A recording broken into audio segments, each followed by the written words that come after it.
I recently saw someone suggesting that AI can act as somebody's therapist. Is this true? The short and obvious answer is no, but I want to look at this a bit deeper with you so we can learn what to expect and what's missing from AI as a therapist.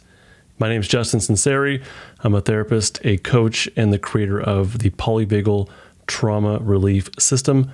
Welcome to Stuck Not Broken, where I teach you how to live with more calm, confidence, and connection without psychobabble or woo-woo. Not only is AI not therapy, but this podcast is, of course, not therapy, nor should this be replacing therapy. So what's the current state of AI in regards to mental health care, behavioral interventions, emotional support, that kind of thing? There's a bunch of apps that kind of focus on one thing or another.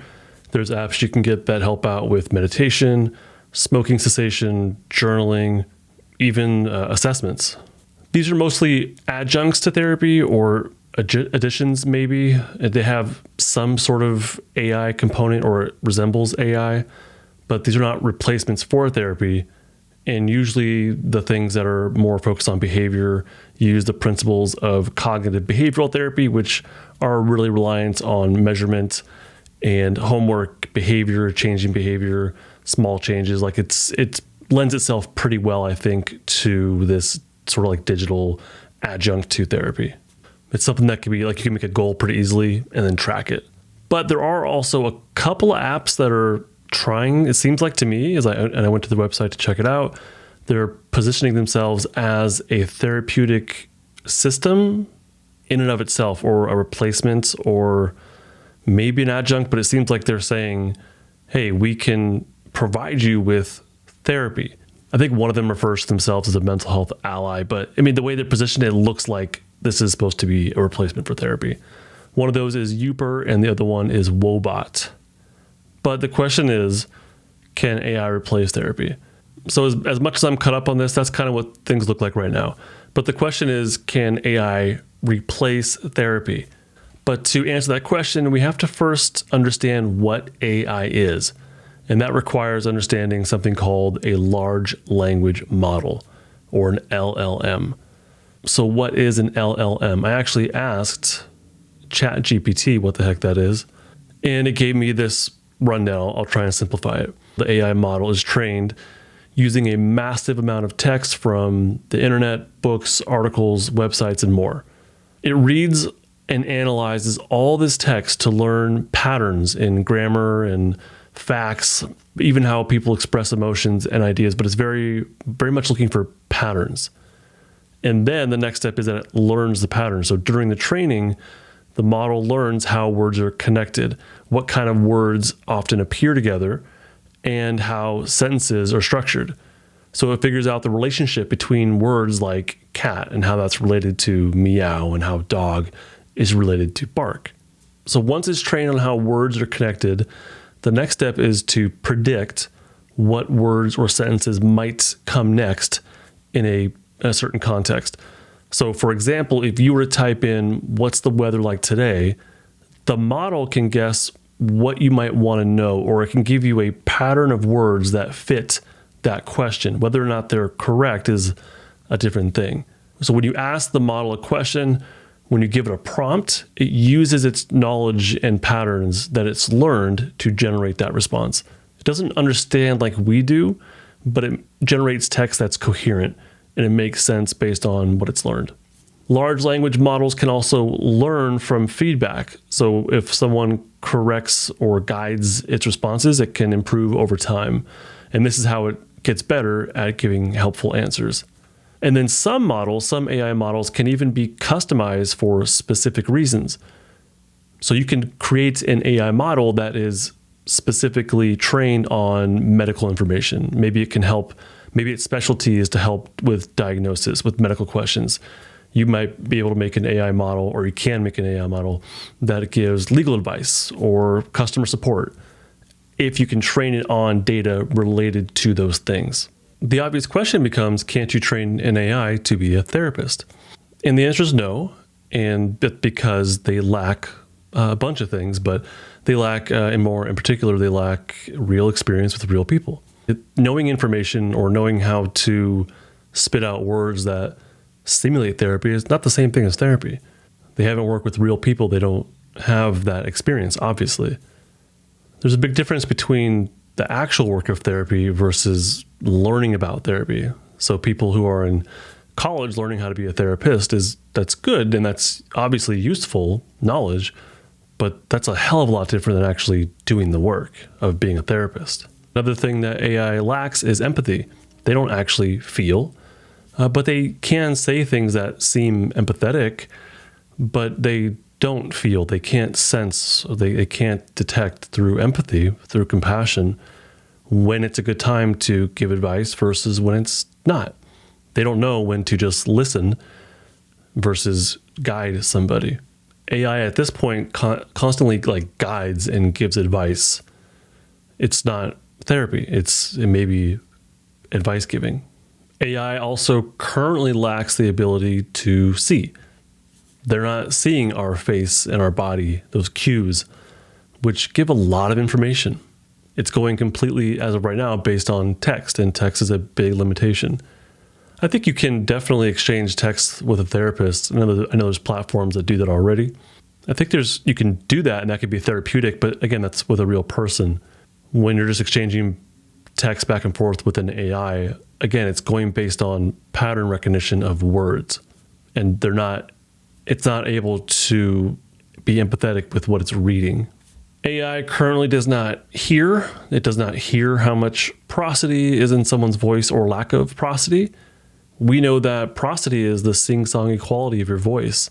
When you lack prosody, that indicates your body's in more of a defensive state. When you have more prosody, that indicates you're doing pretty good. You're in a safety state, and you're able to socially engage. You can connect with people or other mammals. You can connect with the present moment. You can connect with yourself. When I hear my client has prosody, that's a really good indication of where they're at.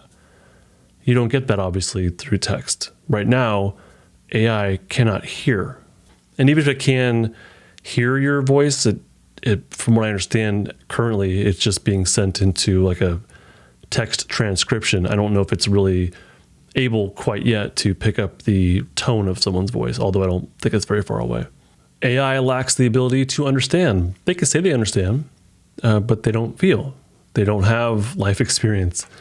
They know patterns of language, again, so they can kind of imitate that, but there is no actual relation. When my clients tell me something they've been through, even though I don't live their life, of course, a part of me understands and can help them to flesh out the words of what they're going through. Even if I can't nail it exactly because I'm not them, it can help them to get to the next step or the next level of being able to put words to their experiences.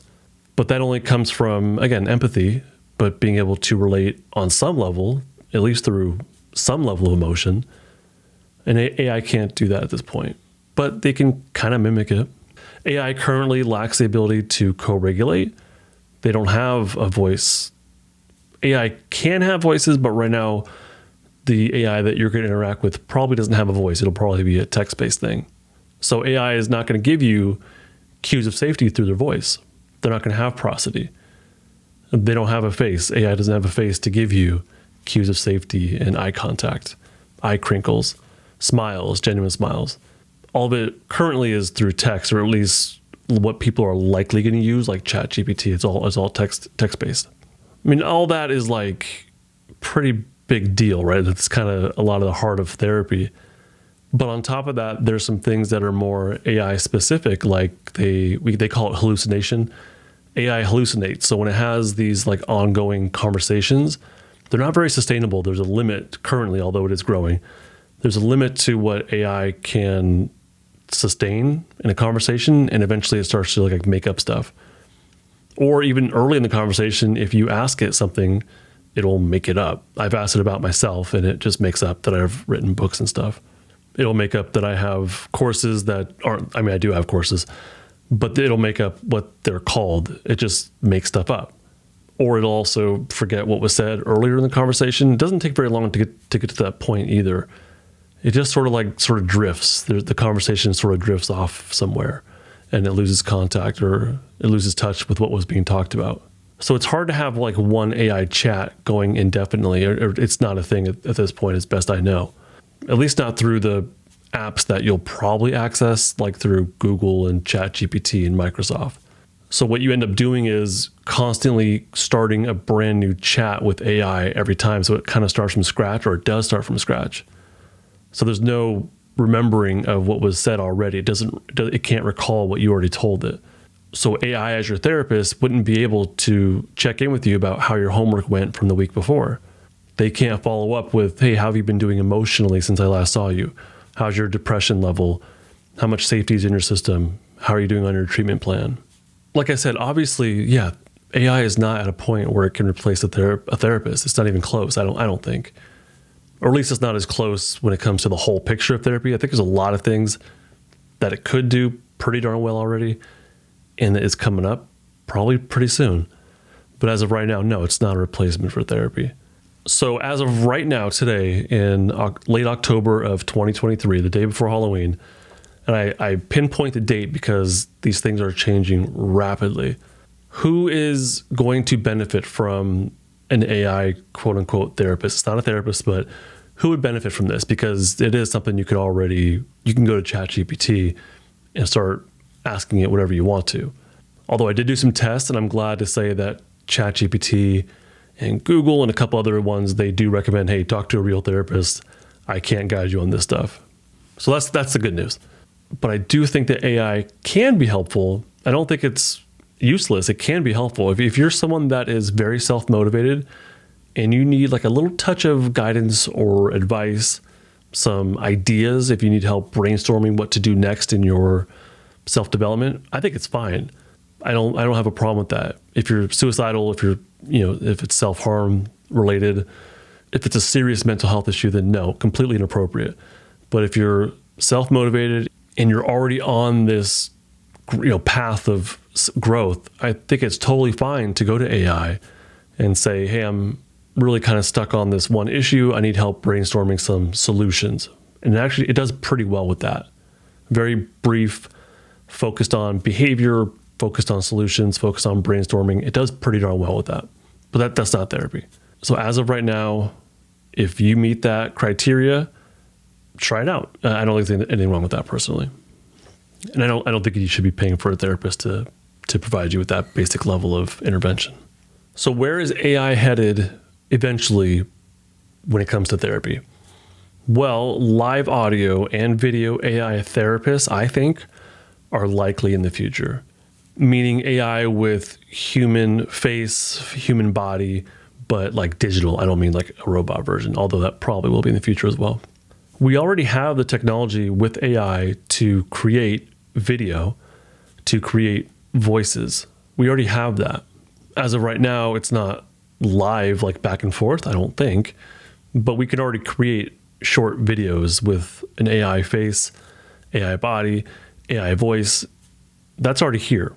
So AI video characters, they exist already, and they can show facial, features, movement. So I think it's likely there's going to be a live AI video that can simulate a therapist through telehealth. And I think it's likely kind of soon, or at least the capability of it is. I don't know who's going to actually like create that, but the capability of it is probably, I don't think it's very far away. And like I said, AI can already create audio. It can create a fake voice already, and really, really well. It's kind of off. It's not completely human. You can still kind of tell. At the end of my episode, I always have a disclaimer. That's an AI voice. But it's really, really close. It's very close. There's a couple of softwares that stick out. Revoicer, 11 Labs, they use voice templates. Descript is a platform that allows you to use your own voice if you wanted to. And ChatGPT, actually in the ChatGPT phone app, you can talk back and forth with it. It already has a voice. So you can talk back and forth with the ChatGPT phone app if you have the Plus subscription. So that's already here. So how long until ChatGPT has a live face to go along with it? I don't think the software is that far away. The other thing is, like, to get to even the next level of this, we already have virtual reality.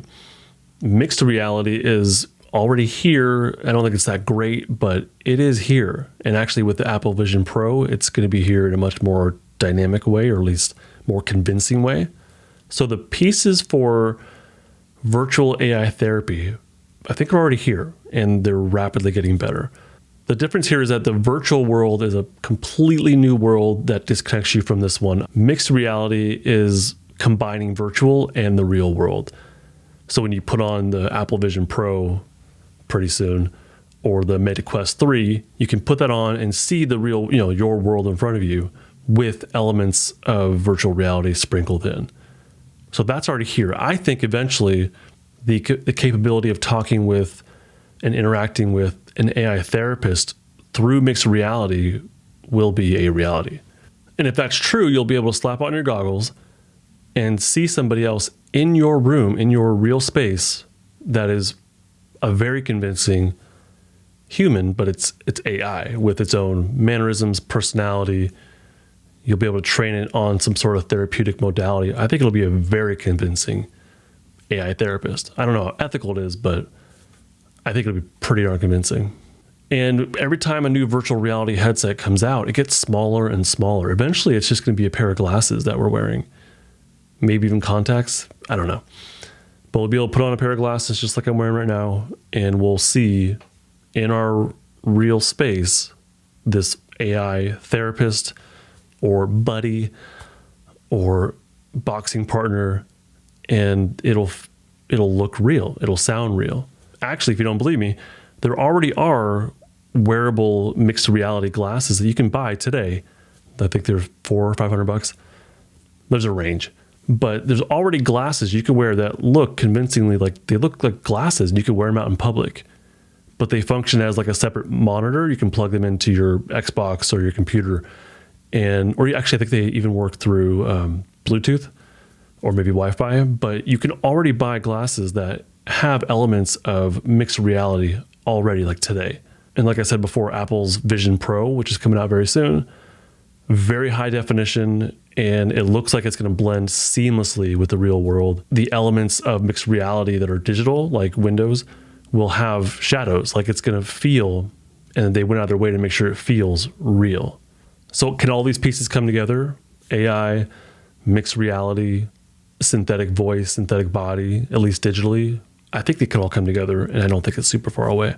So can an AI convincingly mimic being a therapist? I think in the very near future, yeah, I think it'll probably happen. AI can already learn from text, from audio, from video. We could already give it a custom knowledge base. Eventually, AI is going to be able to learn from uploaded or even live therapy sessions. That AI may be able to learn from a specific therapist on how they work, on how they use their voice in a session, how they use their body. Now, I don't personally think this is a good idea. I think there's tons of problems here, but I do expect this to be a thing in the future. Probably not too distant future. Probably within our lifetime as of 2023. You may not see this technology in therapy. It may be with like coaching or some other, mental health aligned kind of profession. So those are my thoughts on AI and how it cannot work as a therapist currently, but how in the future it actually might.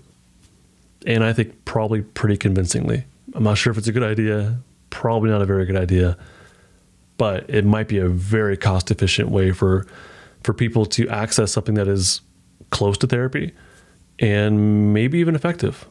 I appreciate you joining me here on Stuck Not Broken. You know that being stuck shows up in many different ways, like anxiety and anger, depression, overwhelm, panic, fear, and more.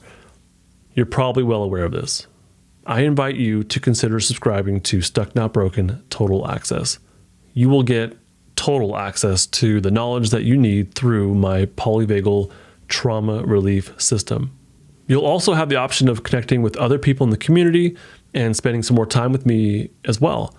You'll also have the option of connecting with others and spending more time with me in the community. Plus, there's a whole bunch of other stuff if you want to go even deeper in your unstucking process, like a separate podcast and twice monthly meetups. So thank you for being a part of my podcast, and I really look forward to welcoming you as a member of my Total Access community. Fellow Stucknut, I really hope this episode has been helpful for you, at least something to think about, maybe something to dread in the near future. Bye.